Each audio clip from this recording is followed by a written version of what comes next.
لم يكن يفصل بين موسى وقومه وجند فرعون سوى البحر، ثلة مؤمنة وأخرى كافرة. إنهم قوم فرعون طاغية كل همهم قتل موسى ومن معه. البحر من أمام قوم موسى وعدوهم يحاصرهم من خلفهم. استسلم أصحاب موسى وفقدوا الأمل ويئسوا من النصر مثل المتشائمين في هذه الأيام. استسلم القوم للأمر الواقع وصاحوا إنا لمدركون. أساءوا الظن بالله، دب الخوف فيهم ودب الهلع بهم واضطربت الأفئدة ويئسوا أن ينصرهم الله. كلا كلا صاح بهم موسى إن معي ربي سيهدين.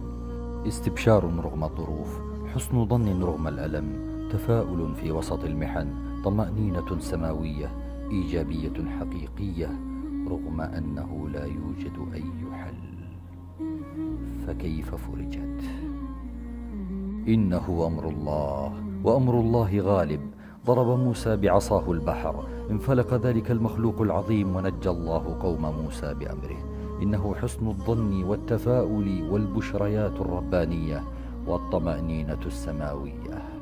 كم من فقير مرعوب وكبير مرهوب ومسافر عن أهله محجور. قال حبيبكم صلى الله عليه وسلم: قال الله: أنا عند ظن عبدي بي فليظن بي ما يشاء. ظن بربك الخير دائما وأبشر.